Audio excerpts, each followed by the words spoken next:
Assalamualaikum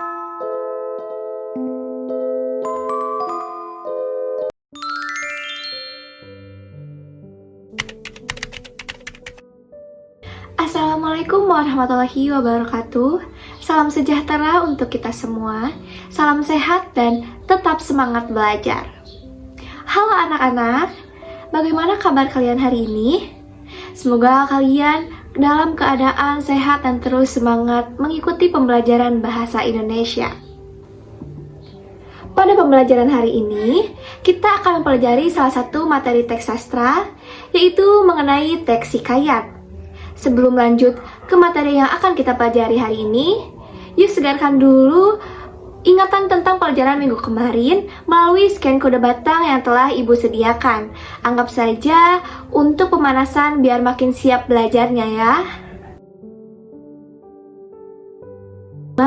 Pembelajaran ini diharapkan kalian mampu menjelaskan pengertian teks hikayat secara tepat, mengidentifikasi ciri kebahasaan dan ciri isi teks hikayat, memahami struktur membangun teks hikayat, menentukan nilai moral atau amanat dalam teks hikayat, dan yang terakhir, mengapresiasi keberadaan hikayat sebagai bagian dari sastra Melayu tradisional. Baik, yang pertama ada pengertian teks hikayat. Teks hikayat adalah karya sastra lama dalam bentuk prosa yang berisi kisah atau cerita tentang kehidupan tokoh-tokoh yang memiliki kesaktian, keistimewaan, atau kekuatan yang luar biasa, serta sering dianggap mustahil terjadi dalam kehidupan nyata. Hikayat berkembang di lingkungan Melayu klasik, terutama pada masa-masa kerajaan Nusantara, berfungsi sebagai hiburan, pendidikan moral, dan legitimasi kekuasaan raja pada masa lampau. Selain itu, teks hikayat juga berfungsi untuk menanamkan nilai moral kepada masyarakat, terutama generasi muda. Yang kedua, menumbuhkan rasa hormat terhadap raja atau tokoh pemimpin. Yang ketiga, menjelaskan asal-usul suatu tempat atau peristiwa sejarah. Yang kelima, menghibur masyarakat melalui kisah yang dramatik dan penuh keajaiban. Oleh karena itu, hikayat tidak hanya bernilai hiburan, tetapi juga mengandung unsur filosofis dan edukatif. Selanjutnya, ada ciri-ciri teks hikayat.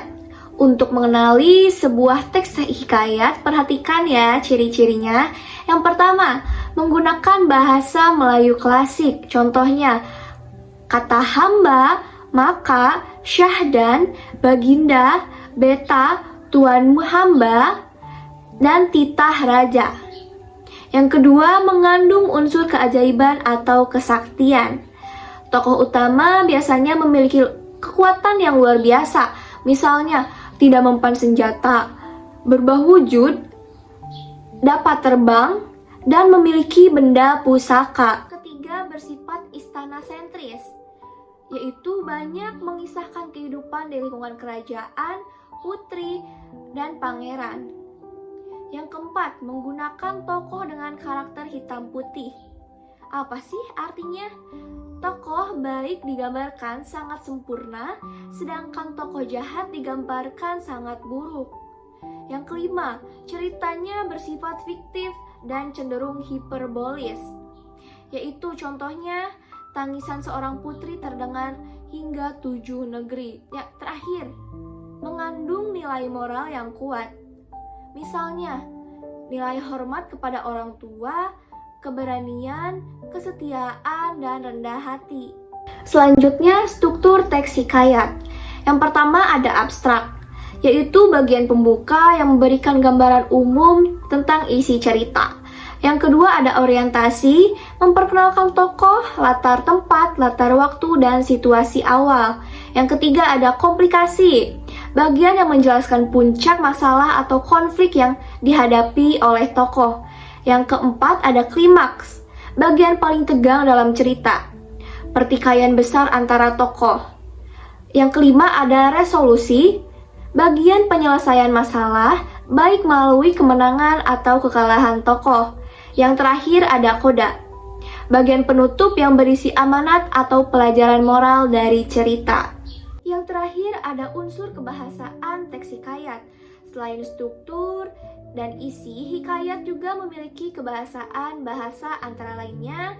Ada yang pertama, istilah Melayu klasik, syahdan, maka, hatta, baginda, tuanku. Majas hiperbola, melebih-lebihkan sesuatu. Kalimat panjang dan berulang. Dan yang terakhir, penggunaan formula pembuka, yaitu al-kisah.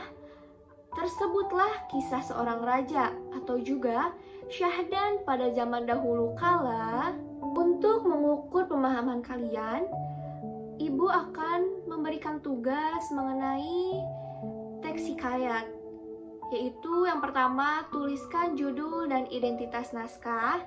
Yang kedua ada tuliskan tokoh utama dan sifatnya. Yang ketiga, jelaskan konflik dan penyelesaian ceritanya. Yang keempat, tuliskan nilai moral yang terkandung di dalamnya. Yang terakhir, yang kelima, buatlah kesimpulan pribadi tentang pesan hikayat tersebut. Demikian pembelajaran kita hari ini mengenai teks hikayat. Semoga pembelajaran ini memperluas pengetahuan kalian mengenai karya sastra lama Indonesia dan semakin mencintai literasi budaya bangsa. Terima kasih atas perhatian dan partisipasi aktif kalian. Wassalamualaikum warahmatullahi wabarakatuh.